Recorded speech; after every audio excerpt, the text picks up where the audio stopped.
Hello and hi welcome everyone. आप सभी का स्वागत है आज के इस वीडियो में।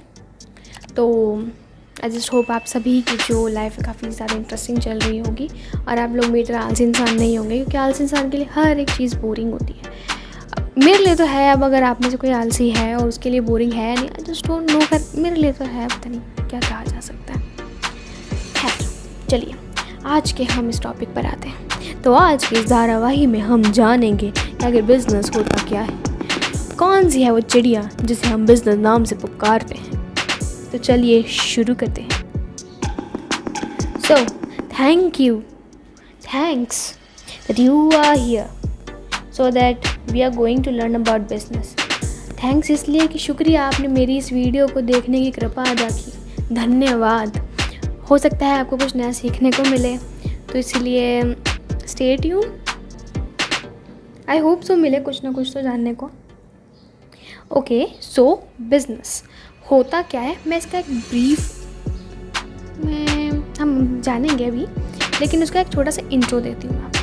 मतलब इस चीज़ का इंट्रो कि आखिर कोई भी इंसान बिजनेस करता क्यों है या फिर किस मोटिव से बिजनेस करता है। ओके, सो बिजनेस करने के मेन 2 रीज़न्स होते हैं। वो है प्रॉफिट और लॉन्ग टर्म। अब ये 2 चीज़ें है क्या? इसका मतलब ये है कि कोई भी इंसान जब बिज़नेस करता है 2 ये चीज़ें सोच के करता है। पहली प्रॉफिट कि हाँ भाई मैं बहुत पैसा कमाऊँगा, बहुत अच्छा बिज़नेस खड़ा करूँगा।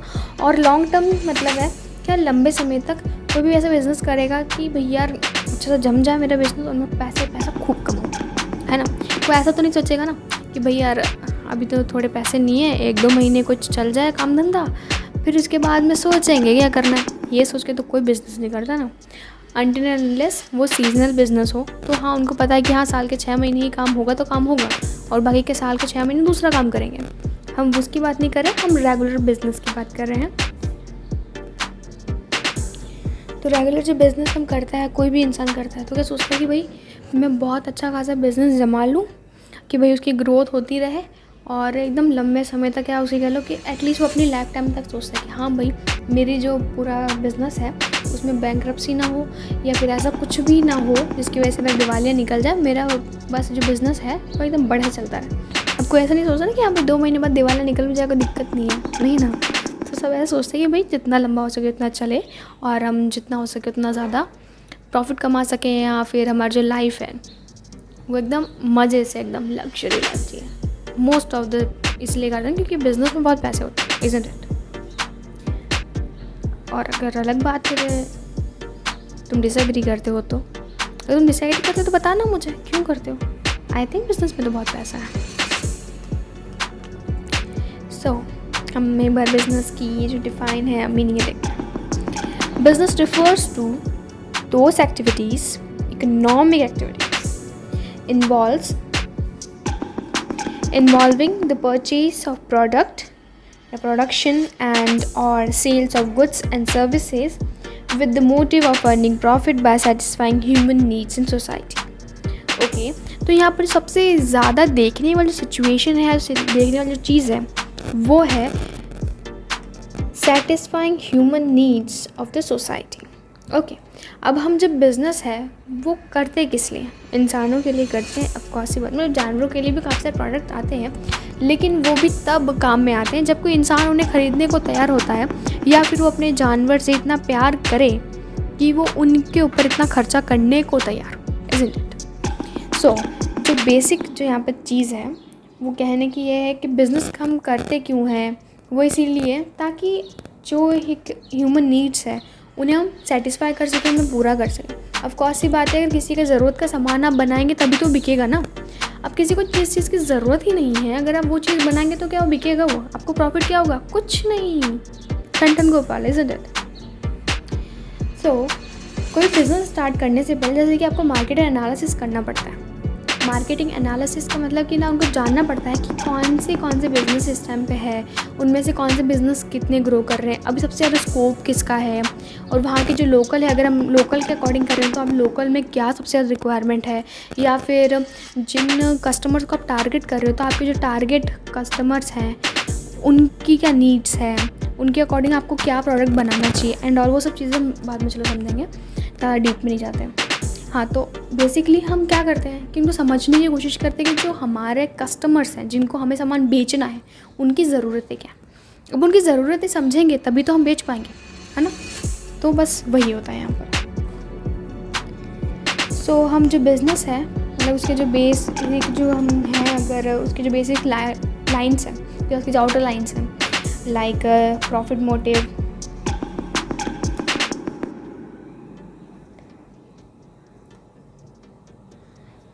हो गया। देन उसके बाद में गुड्स एंड सर्विसेज को बेचना हो गया, ठीक है, सेल्स या फिर सेल करना समझ लीजिए, ओके, सेल्स। देन उसके बाद में ट्रेड्स या फिर बेसिकली या ह्यूमन नीड्स को सेटिस्फाई करना, जो हमने यहाँ पे सीखा था या पढ़ा था, ओके। तो ऐसे जो भी है उसकी आउटर लाइंस हैं, अगर हम उन सबको देखें तो जो बिज़नेस है वो क्या चीज़ें हो सकती है, बिज़नेस मतलब किस चीज़ का हो सकता है, ओके। तो बिज़नेस जो है कि एक ऑक्यूपेशन हो सकता है, मतलब कि कैसा एक ऑक्यूपेशन हो सकता है, एक प्रोफेशनल ऑक्यूपेशन हो सकता है, ट्रेड हो सकता है, कॉमर्शियल एक्टिविटीज़ होती है, या जैसे कुछ भी। अब प्रोफेशनल में लाइक सीए, हम सीए का एग्जांपल पहले लेंगे, क्यों, क्योंकि हम कॉमर्स वाले हैं और कॉमर्स वाले में CA is like a hope, isn't it. तो हम वही बात करेंगे, हम डॉक्टर, इंजीनियर, लॉयर्स एंड क्यों एग्जाम्पल है जब हम कॉमर्स में हैं। हालांकि तुम लोग कॉमर्स पढ़ने के बाद लॉयर वगैरह बन सकते हो, तो प्रॉब्लम नहीं है इसमें, 12th के बाद LLB चूज़ कर लो, चले जाओ, इज़न्ट इट। लेकिन फिर भी जो डायरेक्ट या फिर जो एक सबसे पहला जो एक नज़र आता है प्रोफेशनल कॉमर्स में, हम उसका एग्जांपल ले रहे हैं, ओके। इनके अंदर कुछ चीज़ें इंक्लूड हैं, like which involves providing goods and services in exchange of profit in business are not necessarily money. It can be benefits in any form which is acknowledged by a business entity involved in a business activity. Okay, तो इसका आखिर मतलब क्या हुआ कि पैसे के अलावा कुछ और भी देंगे तो चलेगा क्या, सही में, मतलब अपना सामान भी दे सकते हैं क्या? नहीं, ऐसा कुछ नहीं, बार्टर सिस्टम नहीं चल रहा है यहाँ पर। अनलेस एंड अनटिल आप ऐसी दो कंपनीज या फिर ऐसे दो पर्सन्स जो आपस में डील कर रहे हैं, जिनके पास उन दोनों के आपस में जो नीड है, जैसे कि एक को मशीन की नीड है, एक को सप्लायर्स की नीड है, तो वो दोनों चीज़ें उनके पास है, और अगर उनकी जो मॉनेटरी वैल्यू है वो भी सेम है, तो वो लोग एक्सचेंज कर सकते हैं, इज़न्ट इट। और अगर ऐसा नहीं है तो जो मॉनेटरी वैल्यू है उसको सेटल किया जा सकता है, जैसे कहते हैं पार्टली पेमेंट्स, यहाँ से कर लो कि आधे पैसे दे दिए और आधे सामान दे दिया, है ना। तो वो डिपेंड करता है दोनों पार्टीज़ के ऊपर कि वो किस तरह से एग्री करती हैं जो मॉनेटरी वैल्यू है, जो मॉनेटरी टर्म है, उसको सेटल करने में, ओके। सो जो बेनिफिट्स हैं वो पैसों के अलावा कहीं किसी और चीज़ में हो सकती है। जो मेन जहाँ पे पैसों की बात की जाती है वो पैसे होते हैं किसी पर्टिकुलर कंट्री की करेंसी, ओके। किसी पर्टिकुलर कंट्री की करेंसी जो होती है उसी के अंदर ही हम डील करते हैं। अब जैसे कि आप इंडिया में रहते हो तो इंडिया में कैसे डील करोगे कि हाँ भाई पैसे दे के करोगे, रुपीज़ दे के, इज़न्ट इट। और अगर आप ऐसे एक्सचेंज बोर्ड में जा रहे हो तो उन रुपीज़ को आप डॉलर्स, यूरोज़ या किसी और कंट्री की करेंसी में चेंज करोगे, इज़न्ट इट। तो यहाँ पे जो मनी है वो क्या है, कंट्री की करेंसी। और जो अदर बेनिफिट्स हैं, ठीक है, अदर बेनिफिट्स जो कि एक्नॉलेज किए जाएँ किसी बिजनेस के थ्रू, वो आखिर क्या है, वो हैं जब जैसे कि एग्जांपल क्रिप्टो करेंसी, ओके, वो भी एक टाइप की करेंसी है लेकिन वो किसी भी कंट्री के अंडर नहीं आती है, ओके।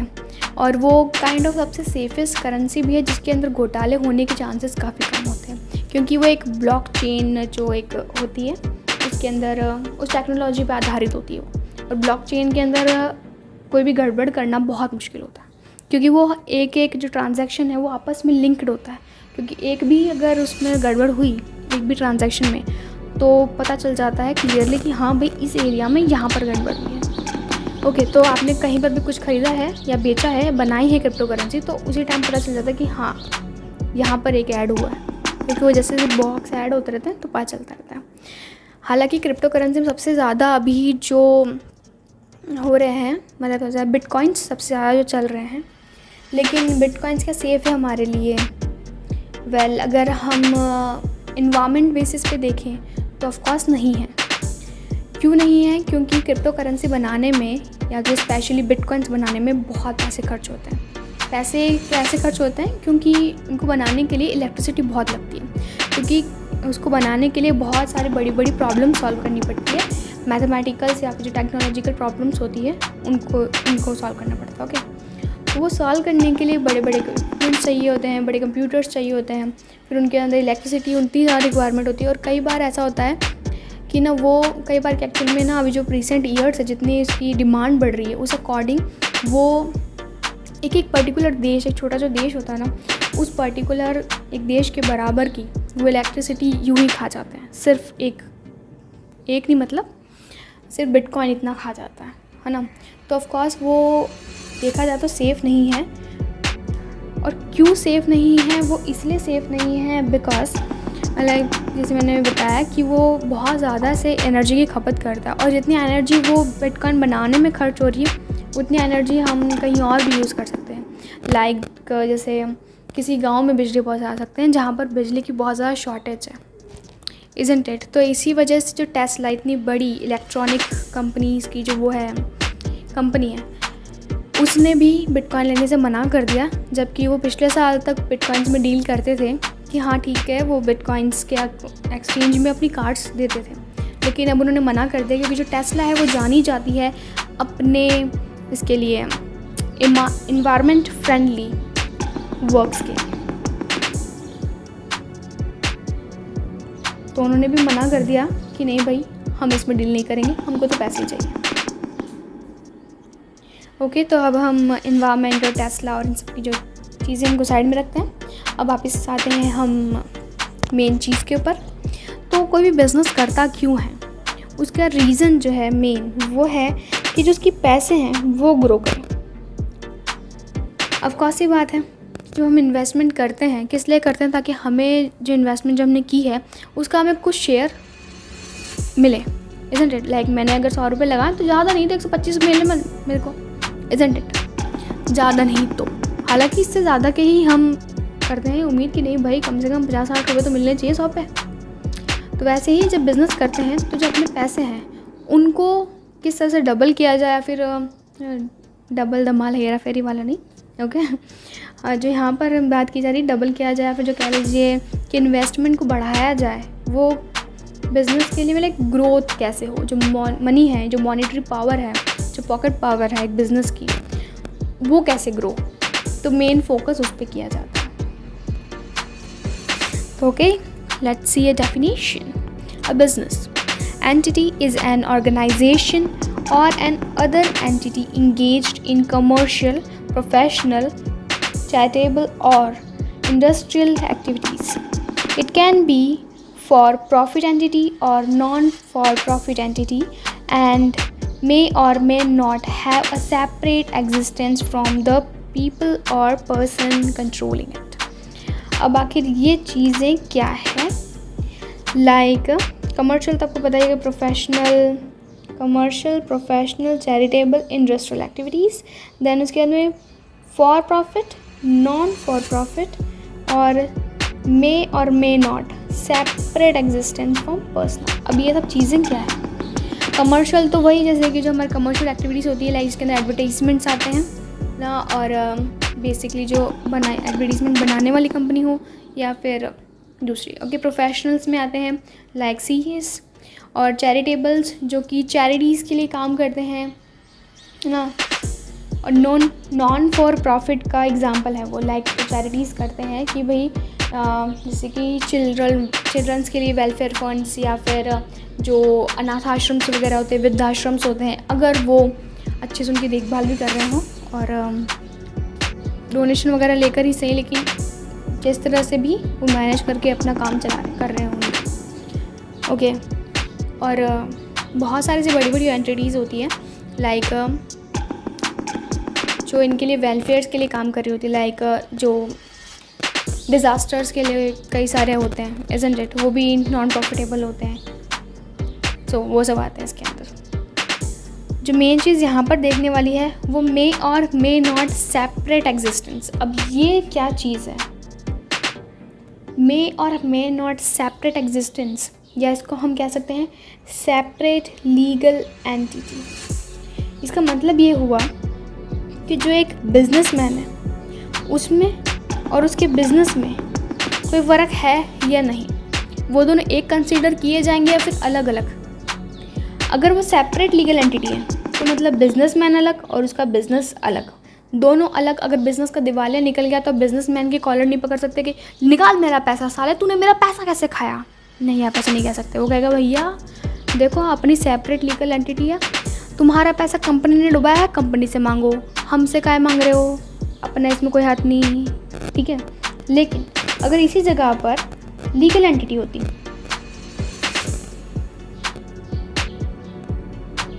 अगर इसी जगह पर लीगल एंटिटी होती तो बिजनेस और बिजनेसमैन जो है वो दोनों एक ही होते हैं। ओके, अगर वो दोनों एक हैं तो आप जाके उसका कॉलर पकड़ सकते हो कि भाई निकाल मेरा पैसा, किधर डुबाया तूने। तेरी कंपनी तो मतलब तू भी उसमें इन्वॉल्व है, तेरी कंपनी है, तू दे पैसा, तेरी कंपनी दे, बात एक, तू दे मेरे को तेरा पैसा, मेरा पैसा ना। तो ऐसे टाइम पे जो बिजनेसमैन है वो उसको सेटल करनी पड़ सकती है अपनी जो डेप्ट है उनको अपने एसेट्स भी बेचकर। ओके, एसेट्स का मतलब पर्सनल प्रॉपर्टीज़ होती है। लाइक अगर एक कंपनी की एसेट एक उसकी जो मशीन्स हैं, उसकी बिल्डिंग है, ओके, वैसे ही आपकी जो एसेट्स हैं वो आपके घर का फर्नीचर कह लीजिए, आपकी इलेक्ट्रॉनिक आइटम्स कह लीजिए। और इसके बारे में हम और डिटेल में पढ़ेंगे अगली वीडियोस में। तो बेसिकली ये है सेपरेट लीगल एंटिटी और लीगल एंटिटी के बीच का डिफरेंस। और नॉन प्रॉफिट और प्रॉफिट में कि भैया एक तो पैसों के लिए काम करते हैं और दूसरे पैसों के लिए नहीं, सिर्फ समाज सेवा के लिए काम करते हैं, बेसिक। Okay fine, understand. अब जब बिज़नेस के प्रोफेशन की इतनी बात हो ही चुकी है तो एक बार थोड़ा सा उनका डिफरेंस देख लेते हैं कि आखिर इनमें क्या डिफरेंस होता है। ओके, तो बिज़नेस, प्रोफेशन और एम्प्लॉयमेंट इन सब में डिफरेंट होता है। लाइक जो बिज़नेस है वो कमाता है प्रॉफिट, और जो प्रोफेशनल है वो कमाएगा सैलरी, और एम्प्लॉयमेंट में क्या सैलरी कमाएगा। हालांकि जो एम्प्लॉयज़ होते हैं वो भी सैलरी ही कमाते हैं, लेकिन जो एक बिजनेसमैन है वो बिज़नेस करता है और वो लोगों को एम्प्लॉयमेंट देता है, और जो एम्प्लॉय होता है वो उनके अंडर काम करता है। ओके, प्रोफेशनल्स जो होते हैं वो भी बिज़नेस के अंडर ही काम करते हैं।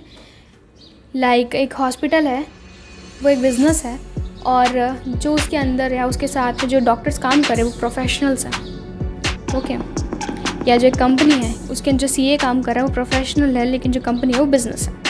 ओके, तो इनमें जो बेसिक डिफरेंस वो ये रहता है कि इसके अंदर वो गुड्स एंड सर्विसेज बेच के बिजनेसमैन प्रॉफिट कमाता है। ओके, और जो प्रोफेशनल है वो अपनी नॉलेज और स्किल्स का यूज़ करके उसको अपना ऑक्यूपेशन बनाता है और उसके थ्रू अपनी इनकम करता है। ओके, तो यहाँ पे प्रॉफिट, ये इनकम और ये सैलरी। ओके, ये बेसिक डिफरेंट है इन सबको। आई होप समझ में आया होगा। So that is it for today. आज के लिए बस इतना ही। आज की वीडियो काफ़ी लंबी हो गई, अब थोड़ा हम इधर उधर चले गए थे तो थोड़ी बातें हो ही जाती है। खैर, आई जस्ट होप कि आपको कुछ नया जानने को मिला होगा आज, और कुछ ना कुछ ज़रूर सीखा होगा आप सभी ने। और अगर आपने पूरी वीडियो एंड तक देखी तो धन्यवाद, बहुत बहुत शुक्रिया इस बात का। और आई जस्ट होप कि आपको अच्छी लगी। Thanks for watching, have a nice and lovely day, love you all, bye bye.